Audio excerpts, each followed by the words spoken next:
tous les mois. Donc, merci Olivier d'avoir lancé l'enregistrement. Nous allons vous envoyer toutes les dates des rendez-vous RSE qui auront lieu donc, tout au long de l'année 2023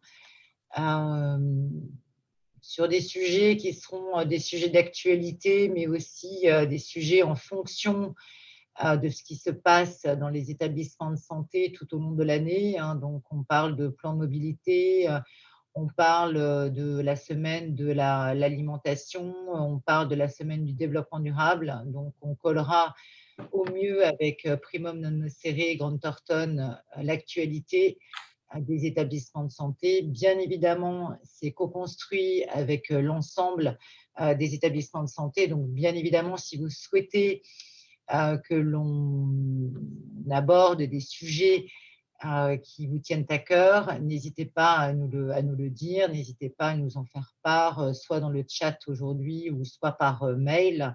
Et nous serons, on va dire, ravis de pouvoir aborder des sujets avec Olivier qui sont au cœur de votre quotidien. Aujourd'hui, nous allons, avec Olivier, évaluer la tendance RSE, particulièrement pour les établissements de santé. Nous savons que c'est un levier d'attractivité très important pour les établissements de santé, que ce soit au niveau des patients, au niveau des résidents et aussi au niveau des collaborateurs, que ce soit des collaborateurs déjà en place, mais aussi des collaborateurs à aller recruter. On connaît la pénurie en ce moment et ça peut être un levier d'attractivité très important. Donc, comment répondre aux exigences réglementaires ? Comment structurer sa démarche RSE et ses achats responsables?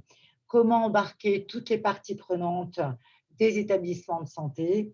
Olivier, je te remercie de nous éclairer en nous donnant des bonnes pratiques, en nous expliquant les méthodologies, en prenant en compte, bien évidemment, que dans les établissements de santé, on n'a pas beaucoup de temps et qu'il faut optimiser ce temps-là pour pouvoir mettre en place les bonnes procédures et les bonnes méthodologies pour la RSE.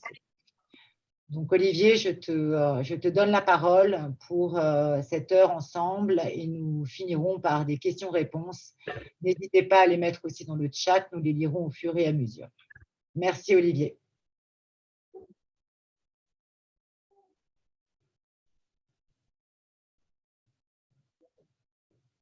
Nous voyons ton écran, Olivier.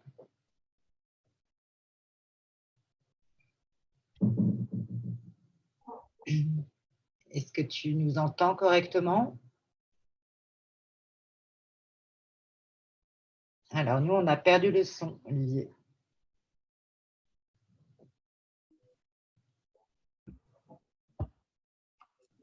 Ah, donc, Olivier va se reconnecter. Donc, surtout, n'hésitez pas à interagir pendant cette heure de présentation. Alors, je fais un peu un interlude en attendant Olivier. Nous avons donc relancé la plateforme Indice Vert. Je pense que nous ferons aussi un rendez-vous RSE spécifique à l'indice vert. Donc, l'indice vert, vous savez, c'est le baromètre d'évaluation de la démarche RSE et achat responsable des fournisseurs avec lesquels nous travaillons et nous contractualisons les référencements. Donc, la plateforme s'est réouverte il y a 5 jours, là, le 10 février. L'année dernière, on a évalué 52% des fournisseurs qui travaillent avec CAP.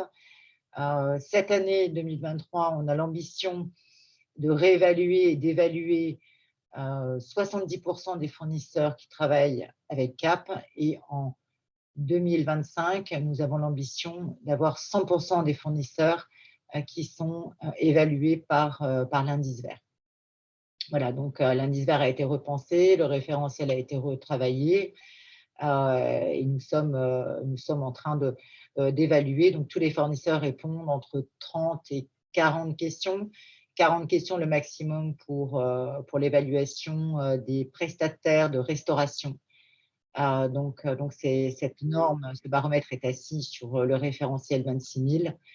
Donc c'est très détaillé. C'est un gros travail pour l'évaluation des fournisseurs et vous pouvez, bien évidemment, parce que ce baromètre, il est pour vous, vous pouvez nous demander, si vous passez vos commandes par EDI chez Cap, vous pouvez nous demander de connaître le pourcentage de vos achats responsables. C'est une métrique qui peut être demandée lors de la V2020. Donc n'hésitez pas, si vous avez des évaluations, à pouvoir nous poser la question si vos achats sont des achats responsables et dans quelle mesure, dans quel pourcentage ils le sont. Olivier, est-ce que c'est bon pour toi? Oui, et précisez-moi si vous m'entendez, si vous voyez mon écran. Parfait, on te voit, on t'entend. C'est parfait. Bonjour à toutes et à tous.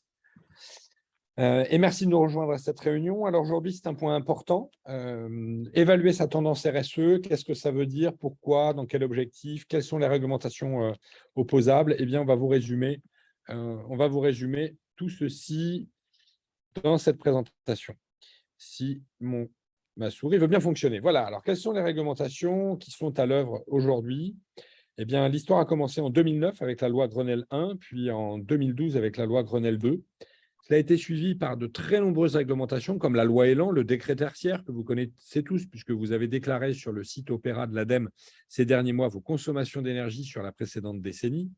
Nous avons également la loi Egalim sur tout ce qui touche l'alimentation, la réduction du gaspillage, avec d'ailleurs de nouveaux textes applicables dès janvier 2023, nous imposant de réduire de 50% le gaspillage alimentaire dans les établissements de restauration collective dès cette année.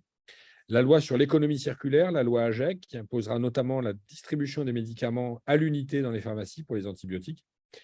La loi climat et résilience, avec de forts impacts pour nos établissements, notamment pour vous, la mise en œuvre des bilans d'émissions de gaz à effet de serre pour les établissements maintenant de plus petite taille jusqu'au scope 3, on va y revenir, c'est-à-dire l'analyse des émissions de gaz à effet de serre directes et indirectes. Mais c'est également pour les fournisseurs l'obligation de réaliser ce qu'on appelle les analyses du cycle de vie permettant de connaître l'empreinte globale d'un produit ou d'un service. Enfin, ce qui va être très structurant pour les années à venir, c'est ce qu'on appelle la taxonomie, le reporting extra-financier, avec le texte sur la CSRD qui va imposer à tous les établissements réalisant plus de 40 millions d'euros de chiffre d'affaires, la fourchette avant était à 100 millions, de mettre en œuvre la DPEF, la déclaration de performance extra-financière, avec des indicateurs extrêmement précis sur tous les sujets de ce qu'on appelle le capital immatériel. Nous avons également de très nombreux plans en France qui s'imposent aux établissements. Il y a le plan national santé-environnement qui court jusqu'en 2024 avec une déclinaison régionale. Dans chaque région, vous avez un plan régional avec des moyens, des dotations, des objectifs spécifiques. Vous avez également un plan santé au travail, un plan régional santé au travail avec des moyens également pour soutenir, aider nos collaborateurs, notamment sur la prévention des risques émergents. Risques émergents, on met dedans tout ce qui peut toucher les nuisances sonores, l'exposition aux champs électromagnétiques, l'optimisation de la qualité de l'air intérieur, la prévention de l'exposition aux perturbateurs endocriniens ou aux nanoparticules. Nous avons des obligations, mais également des aides et des soutiens financiers, soit par les fédérations hospitalières publiques ou privées, soit par l'Agence nationale et les agences régionales de l'amélioration des conditions de travail, l'ARACT pour les régions. À lire impérativement le plan national des achats durables, le PNAD, qui impose maintenant des clauses environnementales et des clauses sociétales dans l'ensemble des achats publics. Nous avons dans les plans également le plan national de l'adaptation au changement climatique, avec de nouvelles obligations sur les constructions des bâtiments pour intégrer le dérèglement climatique dans la conception des bâtiments de demain. La stratégie nationale de lutte contre les perturbateurs endocriniens, le plan national de réduction des médicaments, et plus récemment, par le ministère de l'Économie, la démarche RFAR que je vous engage à suivre, relations fournisseurs et achats responsables, qui fait également l'objet d'un label. Et vous avez même une évaluation en ligne sur le site rfar.fr qui vous permet de savoir exactement où vous en êtes sur votre propre politique d'achat. Au-delà de ces réglementations, de ces plans, nous avons les certifications qui peuvent toucher des sujets relatifs à la RSE. La plus connue, c'est la certification ISO 14001 qui touche tout ce qui est impact environnementaux. Vous avez le même standard au niveau européen, l'EMAS, mais qui est beaucoup moins diffusé dans notre pays. Très important, l'ISO 50001 qui est la certification énergétique, qui vous exonère d'ailleurs, si vous rentrez dans cette dynamique d'ISO 50001, de l'obligation de réalisation d'un audit énergétique tous les 4 ans. Et il existe des financements, notamment par l'ADEME, pour se lancer dans une certification ISO 50001. L'ISO 26000, entre guillemets le Graal, c'est-à-dire la certification sur la RSE, et l'ISO 20400, d'ailleurs, votre centrale d'achat, la CAP, est certifiée par l'AFNOR en achat responsable. C'est la certification ISO 20400. C'est une garantie pour vous, adhérents et fournisseurs, d'être dans une dynamique dite responsable et durable. Pour les établissements de santé, publics et privés, sanitaires, sociaux et médico-sociaux, eh bien, il y a de nouveaux critères sur la RSE très précis. 35 items, très précisément. Nous avons, pour ceux qu'on a rencontrés dans le Tour de France des régions, lors de nos régions régionales, on vous a présenté tout ceci. Et là, vous le voyez, c'est très précis. La HAS aujourd'hui est susceptible de contrôler tous les impacts liés à l'efficacité énergétique, les énergies renouvelables, la mesure et la réduction des émissions de gaz à effet de serre, la préservation des ressources en eau, le développement de la mobilité durable, la prévention, le tri, la valorisation des déchets et la préservation de la biodiversité. Et la Haute Autorité de Santé, qui travaille déjà sur la future version actuellement, eh bien, a mis en œuvre les mesures d'action de maîtrise des risques environnementaux, et avec là beaucoup de précision sur incendie, inondation, canicule, pollution. Et dans les pollutions, on parle bien des pollutions chimiques, de l'air, de l'eau, du sol, des nuisances sonores et lumineuses, qui font également partie des objectifs du plan national santé-environnement. Donc voilà pour ce qui est du focus global sur réglementation, plan et certification. Alors, le sujet du jour, c'est comment on évalue, comment on mesure, comment on est capable d'avoir une notation sur ces sujets-là. Il existe plusieurs moyens de le faire. Tout le monde connaît l'ANAP, l'Agence nationale de l'amélioration de la performance hospitalière. Eh bien, l'ANAP, depuis 2 ans, a fusionné avec l'IDD du C2DS, que nous avions créé maintenant il y a 20 ans, c'était en 2002, pour créer un outil qui s'appelle le MODD. Et ce MODD est gratuit, il est en ligne. Il est composé, cet observatoire, d'une quarantaine de questions sur 5 volets: la gouvernance, le sociétal, le social, l'environnemental et les aspects économiques et les achats. Et ça permet aux établissements de santé de faire un diagnostic pour pouvoir avancer et mettre en œuvre une stratégie. Ce sont des outils tout à fait à jour, parfaitement efficaces, mais ils sont déclaratifs. Il faut l'avoir en tête pour les éventuelles labellisations à venir. La CAP a également inventé l'indice vert. Cet indice vert a maintenant 10 ans. Là, vous avez sous les yeux l'indice vert 2023 avec le logo positionné sur le A++.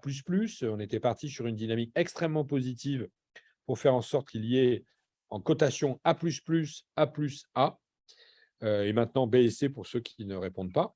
Cet indice est véritablement l'outil permettant d'évaluer l'engagement RSE d'un fournisseur, d'un sous-traitant, d'un fabricant de produits ou de services, pour vous-même, établissement de santé, ou pour les industriels qui eux-mêmes, grâce à cet outil, peuvent avoir un scoring de leur propre activité.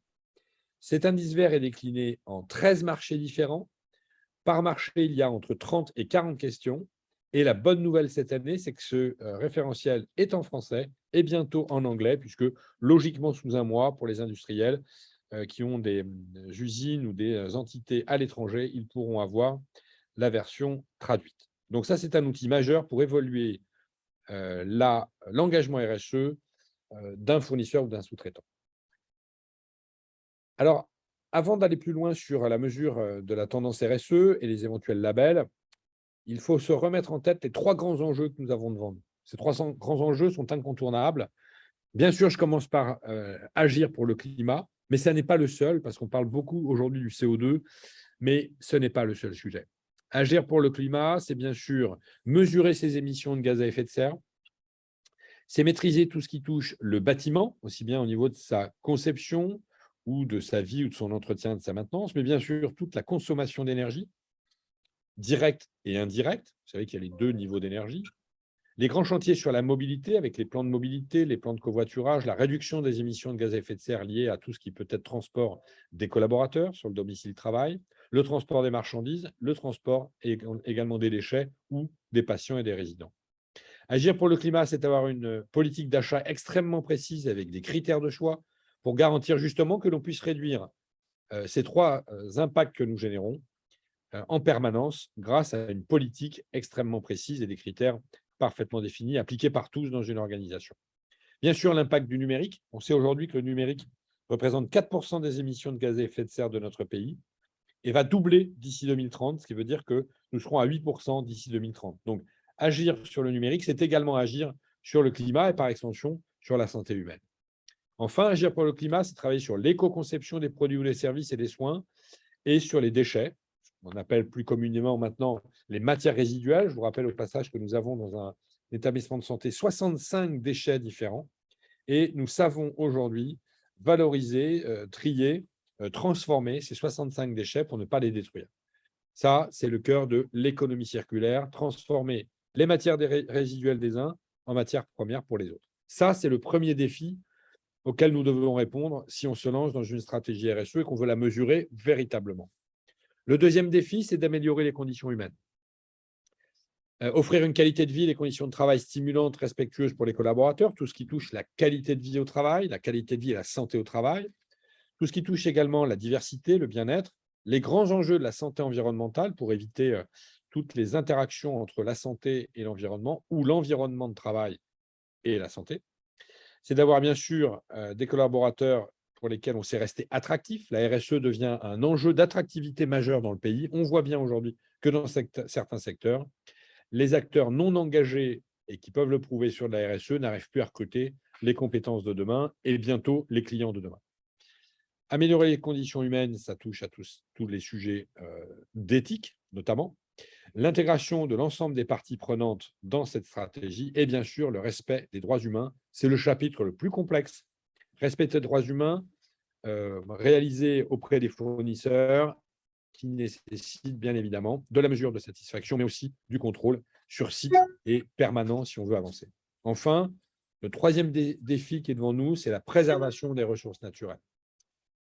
Pour lutter contre cet effondrement de la biodiversité que l'on connaît, travailler sur la réduction de la déforestation importée, notamment par nos achats. Je vous le répète souvent sur ces webinars, on continue à détruire 15 millions d'hectares de forêts par an dans le monde par nos achats, sans compter les forêts qui sont détruites par les incendies. Donc, intégrer dans nos achats tous les critères de déforestation importés fait partie vraiment des clés pour l'avenir. Mais c'est également la préservation de l'air, de l'eau, des sols, la protection globale de l'environnement, la préservation de ces ressources naturelles, encore une fois, par des processus d'achat parfaitement structurés.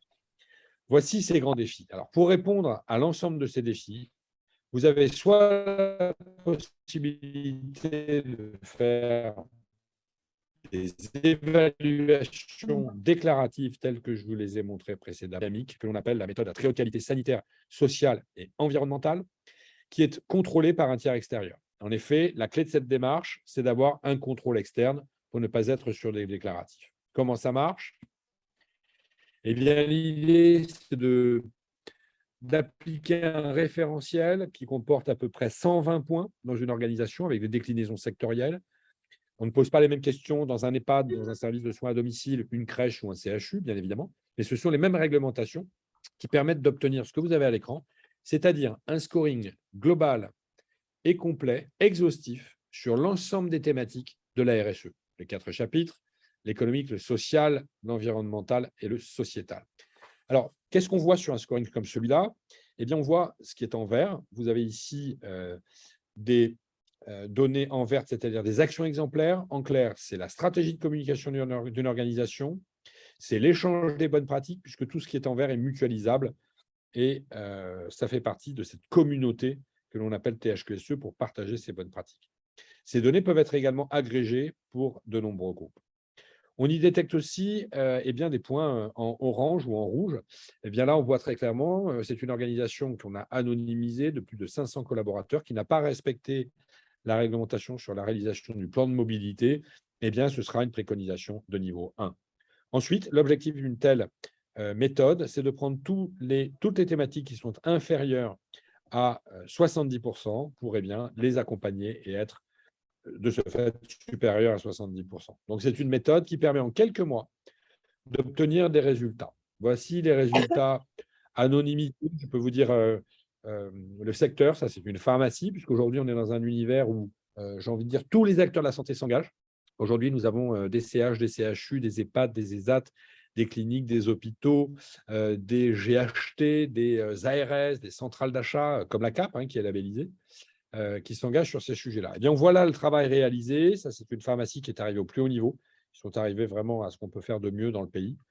Ils font partie des 100 pharmacies les plus engagées et à très court terme, des cabinets médicaux sont en train également de rentrer dans cette dynamique. Donc, on le voit, lorsque l'on travaille sur ces sujets-là, eh bien, on arrive à atteindre les plus hauts niveaux, mais avec du scoring. C'est-à-dire que cet outil permet très clairement de définir quelles sont les priorités et de savoir par quel bout prendre en fait ces grandes thématiques. Cette démarche THQSE permet aussi d'obtenir un label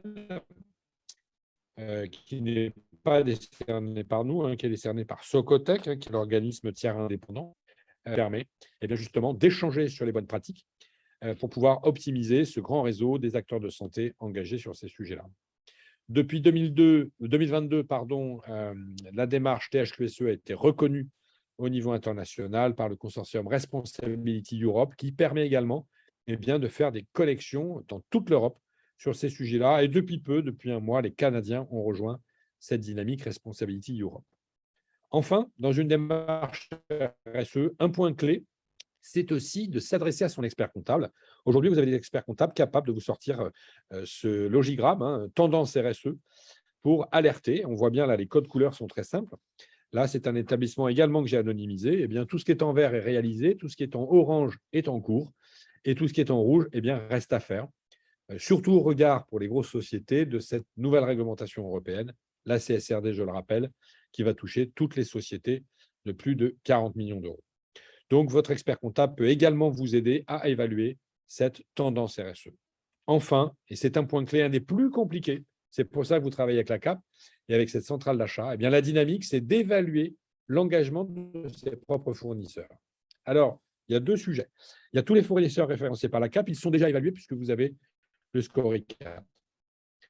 Mais vous avez également des outils permettant d'évaluer vos propres fournisseurs locaux. Comment on évalue le fabricant de peinture locale, comment on évalue celui qui vend la volaille ou l'alimentation locale. Eh bien, il existe aussi le moyen d'évaluer des fournisseurs locaux sur leur engagement RSE. C'est le même principe, ça permet de donner à un fournisseur un scoring et de le challenger pour qu'il améliore sa cotation chaque année. Ça ne veut pas dire qu'on exclut les fournisseurs qui sont mal classés, ça veut tout simplement dire que l'on les accompagne. Et c'est ça l'engagement sociétal, justement, d'une démarche de développement durable. J'ai respecté le timing, Isabelle. Ce que je vous propose maintenant, c'est qu'on puisse rentrer dans l'échange au sujet de ces différents outils, de ces méthodes. Je connais certains d'entre vous, je sais que vous êtes parfaitement engagés, que vous avez déjà mesuré votre engagement RSE. Peut-être pouvez-vous justement partager avec nous votre expérience. La parole est à vous. Alors, Olivier, tu as une question dans le chat. Le MOD est adapté à la RSE. Lors d'une récente réunion, il m'a été énoncé comme ayant un caractère très développement durable. C'est Philippe Genot. Peut-être que Philippe, vous pouvez peut-être ouvrir le micro et préciser votre question si vous le souhaitez. On n'est pas très nombreux, donc n'hésitez pas à prendre la parole. Oui, merci beaucoup de l'échange possible et merci de la présentation qui vient d'avoir lieu. En fait, on vient d'initier une démarche associative RSE. Nous sommes une association sur plusieurs pôles et nous avions dans chaque établissement des copiles développement durable. On souhaite passer au niveau dessus avec une politique associative RSE. Donc, on a créé un RSE associatif. Et lors de la première réunion, donc, on a exposé le fait de commencer par un état des lieux avec ce mode. Et du coup, il nous était assez rapidement énoncé le fait de dire, mais en fait, c'est relativement proche du développement durable et on y trouve les mêmes choses. Qu'est-ce qu'il y a de nouveau de vraiment axé RSE? C'est un petit peu le débat et le sens de ma question. Alors, on va revenir sur les définitions, si vous le voulez bien. Qu'est-ce que c'est que le développement durable et qu'est-ce que c'est que la RSE? Le développement durable, c'est un concept.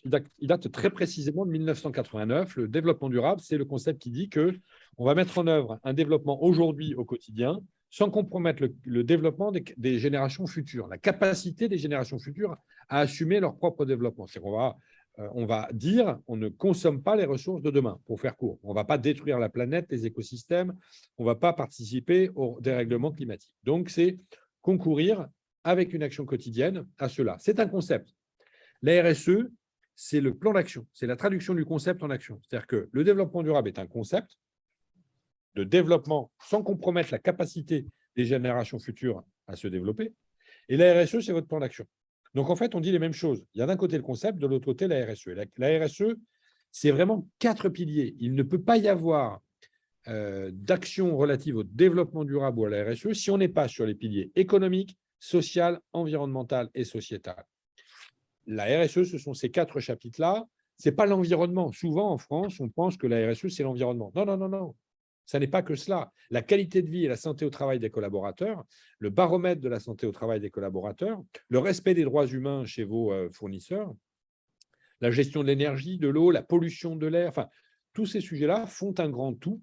Et l'idée, c'est de pouvoir justement arriver à mesurer ce grand tout et d'avancer avec une politique des petits pas sur chacun des sujets. Trop souvent, on aborde la RSE que sous l'angle de l'environnemental. La RSE, ce n'est pas l'environnement. L'environnement est un des éléments de la RSE. J'ai répondu à votre question ou si je vous ai noyé, mais est-ce que c'est un peu plus clair pour vous? Oui, c'est tout à fait clair. Je vous en remercie. Alors, il y a une grande différence entre le MODD et d'autres outils qui sont des outils de labellisation. Le MODD, c'est un outil qui permet de faire une auto-évaluation. C'est super. Mais très clairement, ça ne suffit pas. C'est-à-dire qu'une auto-évaluation, s'il n'y a pas un œil extérieur qui vient, moi-même, je me fais auto-évaluer chaque année. On s'est transformé en société à mission et nous-mêmes, nous avons passé le diagnostic THQSE. Eh bien, la vision qu'on peut en avoir en intérieur et la vision d'un expert extérieur n'est pas la même. Souvent, on se sous-évalue sur certains points et souvent, on se surévalue où on a juste oublié les éléments de preuve. Et aujourd'hui, une démarche RSE, et c'est ça qui va faire la différence demain, ce sont les démarches qui seront avérées et contrôlées par des tiers extérieurs qui feront foi. Sinon, on est dans ce qu'on appelle le greenwashing en France aujourd'hui, très développé, on le voit. Il y a beaucoup d'établissements qui affirment des choses et en réalité, quand on vient sur place, ça n'est pas exactement la même chose. Donc la RSE, il faut du contrôle externe et il faut surtout une mutualisation des bonnes pratiques. Parce que ce qu'il y a de formidable en France, je pense pouvoir le dire, cocorico, on est le pays le plus avancé au monde sur la RSE en santé. Je n'ai pas trouvé, et pourtant j'ai rencontré depuis 30 ans que je suis sur ces sujets-là, des acteurs dans le monde entier. Je ne pense pas qu'il y ait un pays qui soit allé aussi loin. Ce qui nous manque, et c'est l'objet d'associations type le C2DS, ou type l'ANAP, ou type ce que fait la CAP avec vous, eh bien, c'est la mutualisation des bonnes pratiques. Celui qui a trouvé une super pratique quelque part, l'idée, c'est de la filer à tout le monde. Là, je vois aujourd'hui des sujets très, très chauds comme le gaspillage des terres rares. Ça peut être un peu éloigné de vos sujets, mais le gaspillage des terres rares, c'est monstrueux. Jeter aujourd'hui dans nos poubelles, dans nos ordures ménagères et d'incinérer des terres rares, du gadolinium pour nos IRM ou de l'iridium dans nos téléphones portables, c'est une catastrophe parce qu'il n'y en aura plus. Il n'y en aura plus. Dans 15 ans, il n'y en aura plus. Donc, aujourd'hui, ça, eh bien, c'est en partageant ces bonnes pratiques-là. Là, je vois qu'aujourd'hui, on arrive à récupérer ces terres rares dans certains établissements. Eh bien, l'objet de nos réunions avec la CAP et puis des commissions RSE, c'est de partager toutes ces belles pratiques avec tout le monde pour que ça soit accessible et financièrement et techniquement et j'ai envie de dire sur le plan de l'expertise partagée.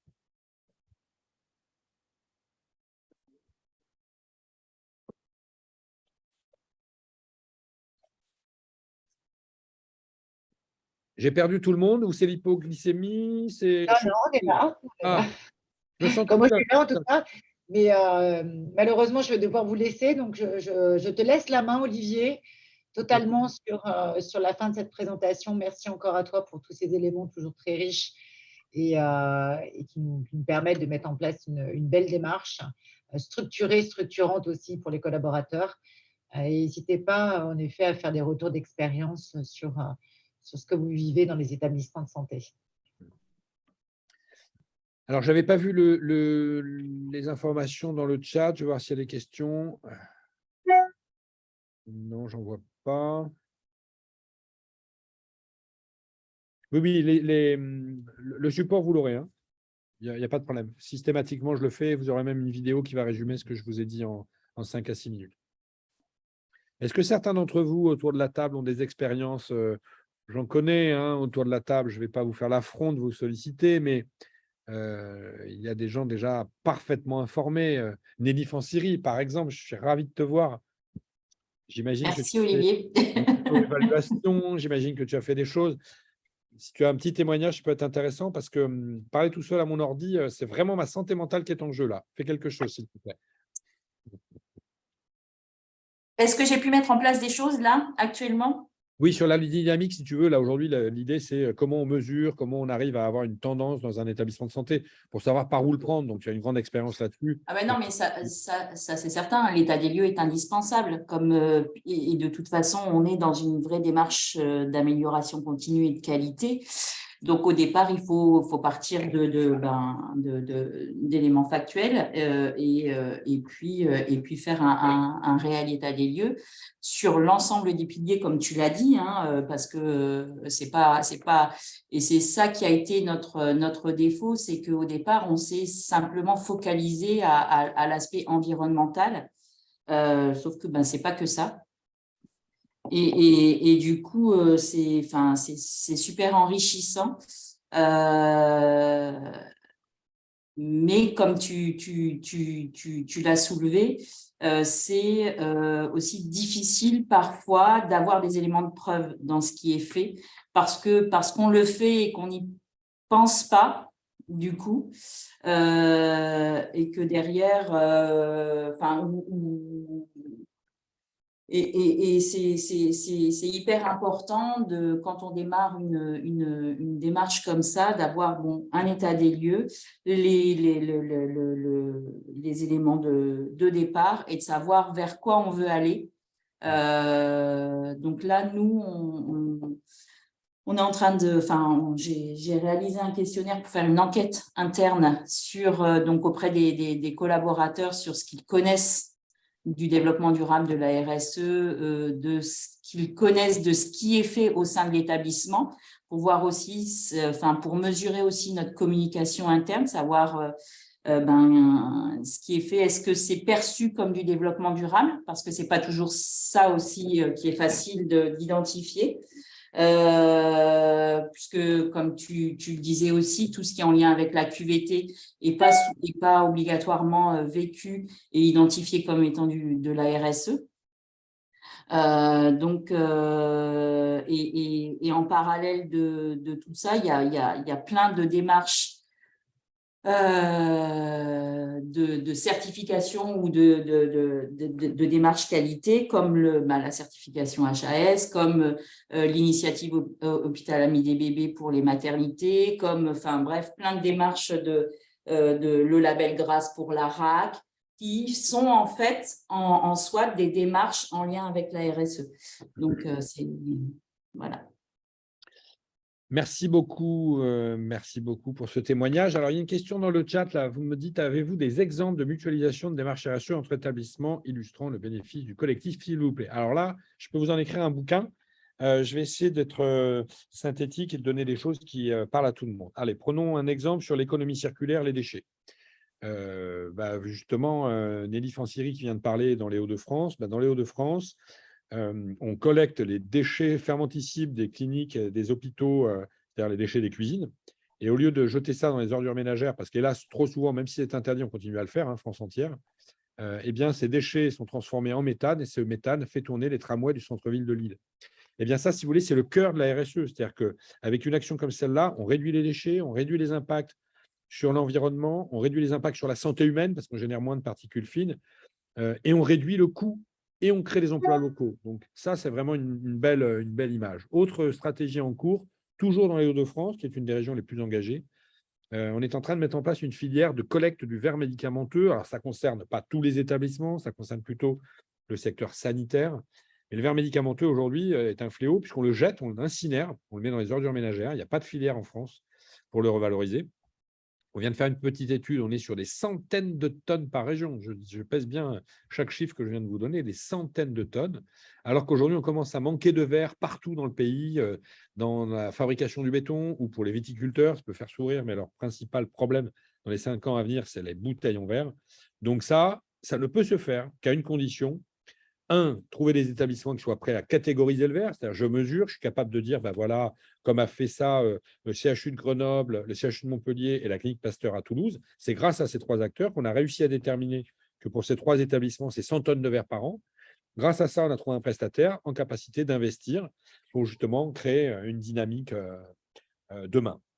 Vous avez d'autres achats. Alors, au niveau des achats, c'est aussi sans fin, hein. Aujourd'hui, si vous prenez l'exemple des masques, eh bien, on commence à avoir des industriels qui fabriquent des masques à usage unique en France qui sont biosourcés, éco-conçus, dont la matière première est exclusivement régionale à moins de 200 km. Et il y a carrément plus de différence avec le prix des masques chinois, c'est 1 ou 2 centimes. Et il existe aussi, dans certaines régions, parce qu'on s'engage massivement à acheter ces masques, des filières de valorisation, puisqu'on s'est transformé ces déchets en matières premières pour faire des bancs de jardin, des arrosoirs ou des consoles de voitures. Donc, des exemples de mutualisation de pratiques RSE. Un autre exemple, la récupération de l'iode et de tout ce qui est terres rares dans les services d'IRM. Eh bien, il s'avère que les établissements de radiologie sont en train de mettre en place de la récupération des systèmes de collecte de diodes. Mais je suis alerté par des pharmaciens, parce que j'accompagne actuellement une centaine de pharmaciens dans le pays, et bientôt peut-être des groupements de pharmacie. Eh bien, ces pharmaciens me disent les patients nous ramènent des produits à base d'iode, ils sont neufs, ils n'ont pas été utilisés, on ne leur a pas tout injecté, et on ne sait pas où les mettre, on les jette, et Cyclamed les incinère. Donc, grâce justement à ces connexions régionales, on va réussir très certainement à récupérer des produits type iode plutôt que de les détruire par incinération. Donc, il existe des quantités de sujets. En clair, pour conclure ma réponse, qui est un peu longue, en fait, la RSE, c'est super facile si on est nombreux à s'engager. Si on est tout seul, c'est un enfer. Alors, quand j'ai commencé ces sujets-là en 98, je peux vous dire que j'étais vraiment tout seul. Ça a été très compliqué. Aujourd'hui, quand vous êtes nombreux sur un sujet, eh bien, toutes les solutions existent. Je n'ai pas trouvé un seul sujet relatif à la RSE et à la santé environnementale sur lesquels on n'est pas une solution. Ce qui est difficile, c'est de s'engager massivement. J'avais dit que je concluais, je n'ai pas encore conclu. Le formol, qui est un des fléaux majeurs dans le monde de la santé, on peut supprimer le formol dans tous les établissements de santé dans notre pays, à une condition, c'est qu'on soit nombreux à rentrer dans cette dynamique parce que les coûts des produits de substitution sont un petit peu plus chers. Donc, il est évident que si on se met à acheter massivement, grâce à nos centrales d'achat, des systèmes qui peuvent substituer le formol par des procédés sans aucun risque pour la santé humaine, je rappelle que le formol est cancérigène, mutagène et reprotoxique, et que nos salariés sont énormément exposés à cela, c'est un vrai fléau. Eh bien, demain, si on est 50 établissements à s'engager, il n'y aura plus de problème de coût, ça va devenir très facile. Si on est 3, eh bien, le surcoût peut être de 10 ou 20%, et donc, ce qui n'est pas logique, puisque les établissements les plus engagés, pour moi, n'ont pas à payer plus que les autres. Donc, mutualisation des bonnes pratiques, encore une fois, il y a des quantités d'exemples.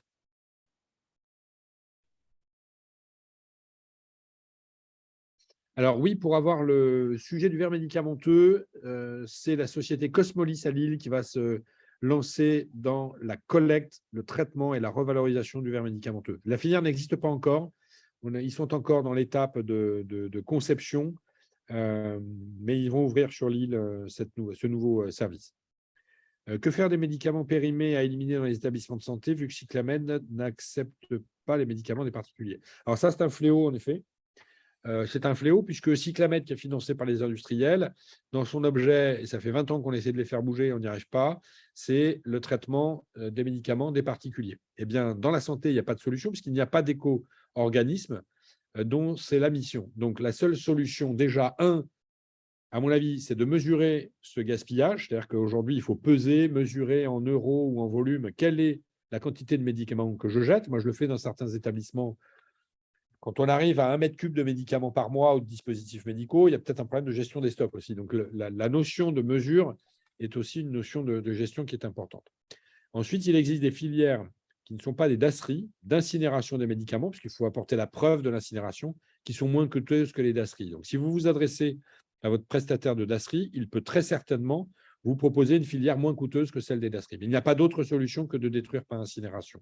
Dans certaines villes, lorsque l'on a la preuve que les ordures ménagères sont incinérées, attention, chaque mot compte, lorsque l'on a la preuve que les ordures ménagères sont incinérées, on peut jeter les médicaments périmés dans une poubelle à ordures ménagères. Mais il faut apporter la preuve que c'est incinéré, c'est tout de suite plus compliqué.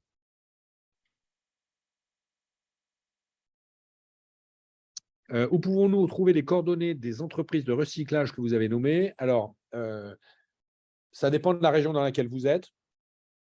On a un projet sur la CAP de référencer des fournisseurs régionaux de revalorisation de déchets.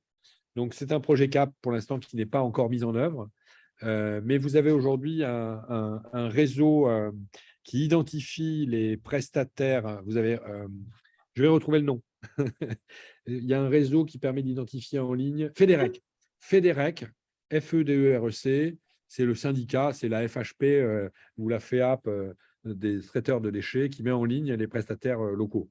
Mais si vous voulez, au niveau des déchets, il y a une stratégie où nous sommes les acteurs. C'est-à-dire que le monde du déchet, il faudrait le prendre à l'envers. Souvent, on me dit « Ah ouais, mais je ne trie pas mes déchets parce qu'il n'y a pas de filière pour revaloriser mes restes de repas dans ma région ou mon verre médicamenteux. » Et la clé, c'est de dire quelle est la nature du gisement. Parce qu'en fait, si vous ne connaissez pas la nature d'un gisement de déchets à l'échelle d'une région, si vous n'êtes pas capable de dire « Dans ma région, j'ai 500 tonnes de verre par an ou par mois », jamais un industriel ne va investir de l'argent, jamais.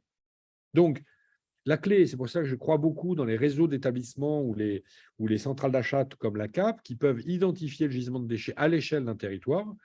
Pour une fois qu'on a cette nature de gisement, allez voir des industriels et dire voilà, faisons un projet en économie circulaire. Et là, il y a en plus des financements. Vous avez l'ADEME qui finance, vous avez la banque, la Caisse des dépôts, la Banque des territoires. Il peut y avoir des financements. Sauf que ce qui nous manque, c'est la mesure du gisement. Le jour où on sera capable de le faire, on pourra trouver des filières. En tout cas, FEDEREC permet de faire cela.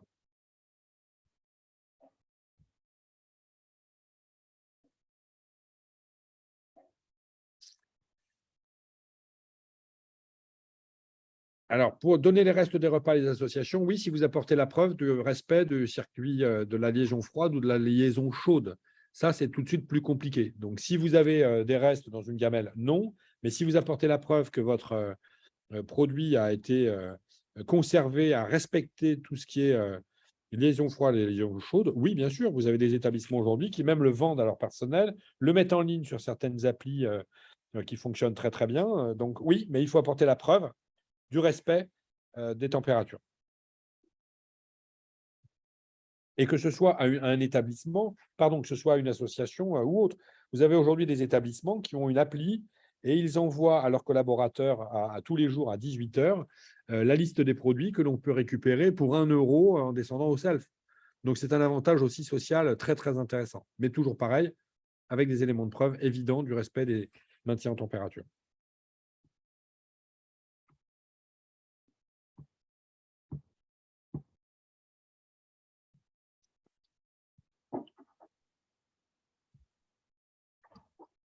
Je vois que nous n'avons plus de questions. Eh bien, écoutez, vous n'hésitez pas à prendre la parole, hein, mais dans la mesure où je ne vous vois pas, je ne vois pas de main levée. Non. Bon, j'espère ne pas avoir rien loupé. Écoutez, s'il n'y a plus de questions. Ah, je vois Nelly qui réapparaît. Une question, une affirmation, Nelly? Non, c'était juste pour te faire coucou et puis au plaisir. Super, super, j'y suis sensible. Tu le sais. Donc, À bientôt. merci à toutes et à tous d'avoir participé à ce moment. Et de toute façon, on vous enverra le support puisque tout à l'heure, en fin de journée, je le transforme en PDF et en vidéo pour l'envoyer à la CAP. Merci à vous tous et peut-être bon appétit. Merci, au revoir. Merci. Beaucoup.